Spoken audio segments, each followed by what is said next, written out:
Sa Batangas naman, reklamo ng ilang pasahero ang mabagal umanong bentahan ng mga tiket. Pero nagdagdag na ng mga tauhan ng pamunuan ng Pantalan para sa inaasahang paglobo ng bilang ng mga biyahero. May live report si Jamie Santos. Jamie. Arnold, pinaghandaan na ng Batangas Port ang posibleng pagdagsa ng mga pasahero dito para umuwi sa kanilang probinsya para gunitain ang mahal na araw at magbakasyon. Dinagdagan na rin ng Batangas Port ang kanilang mga tauhan sa ticketing at security personnel dahil sa inaasahang dagsa ng pasahero sa Pantalan. Ngayong Lunes Santo, unti-unti na raw madaragdagan ang bilang ng mga darating dito dahil marami nang lumiban sa kanilang mga trabaho para samantalahin ang mahabang bakasyon. Pero may ilang pasahero ang nainip dahil hindi raw sila agad binentahan ng tiket papuntang Mindoro. Isang oras bago pa raw kasi ang nakatakdang biyahe sila bebentahan ng tiket na para sa kanila malaking abala. Kawawa naman daw ang mga batang kasama nila na maiinip sa paghihintay. Sana magbenta na sila ng ticket habang tapos hindi pa marami ang mga tao. Gayunman, wala namang untoward incident na naiulat ang mga otoridad sa Batangas Port.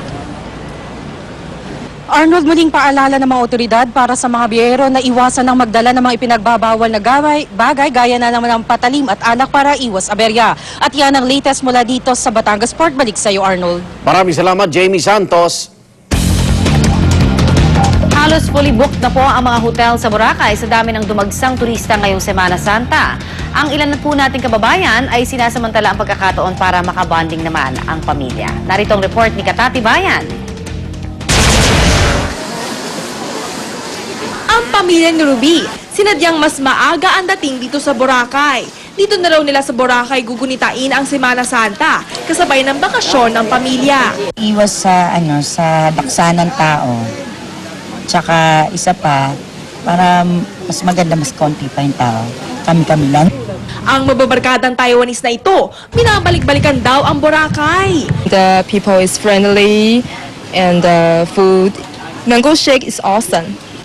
Talaga naman daw na it's more fun in the Philippines dahil sa white sand at ganda ng tanawin ng isla. Halos fully booked na ang mga hotel. Tumatanggap na rin daw ng mga bakasyonista ang ilang bahay sa beachfront.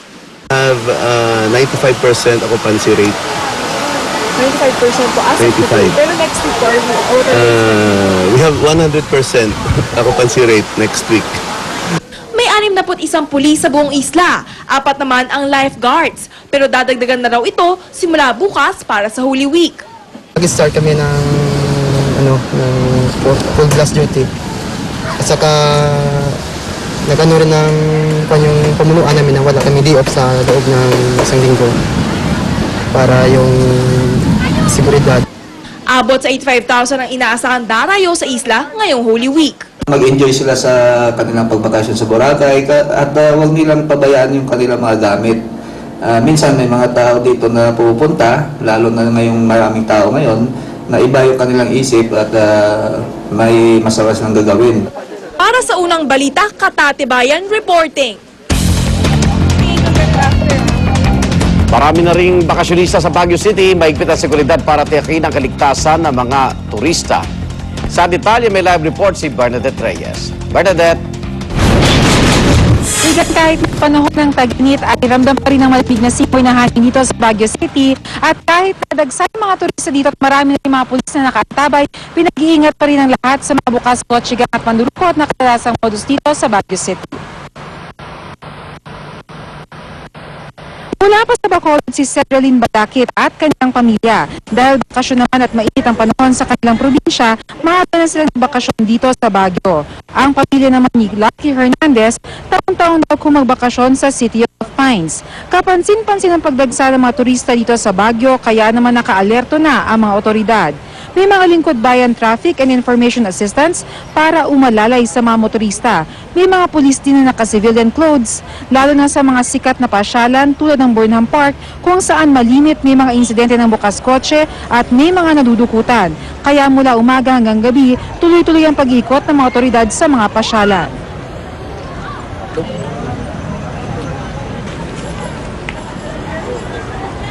Maganda yung view. Masarap dito malamig, may strawberry. Iganda sa inaasahang pagdagsa ng mga turista dito sa City of Pines, nanghingi na ng reinforcement ang Baguio City Police para magbigay seguridad sa mga turista. Igan? Maraming salamat, Bernadette Reyes. Veteranang aktres naman na si Nova Villa, 15 taon nang namamanata bilang direktor ng senakulo sa isang simbahan.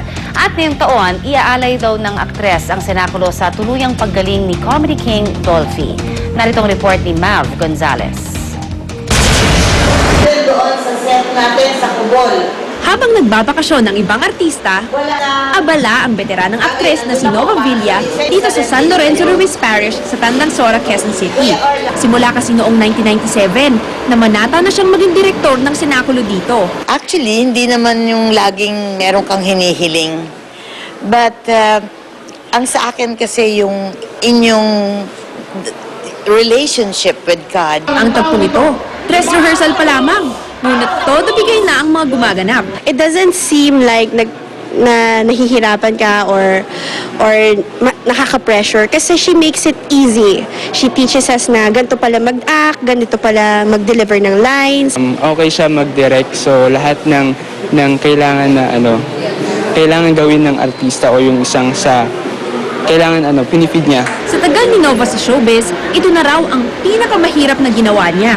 Ang mga kasali kasi, hindi naman mga artista. Pero sa lahat din, ito raw ang pinaka-fulfilling dahil para ito sa Diyos. Nag-a-adjust ako sa kanila because yung iba nag-oopisina. So kahit anong puyat ko, kung ano yung available time nila, a-adjust ako doon. 15 taon niya na itong ginagawa. Pero meron daw siyang espesyal na dedikasyon para sa taong ito.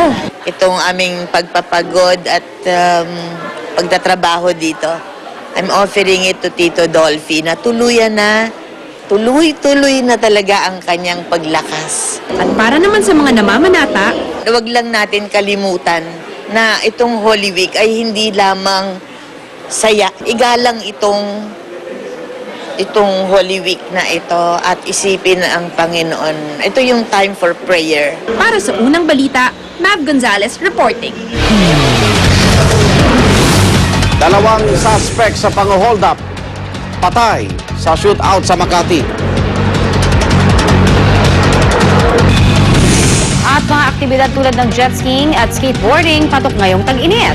Huwag pahuli, tutok lang sa unang balita.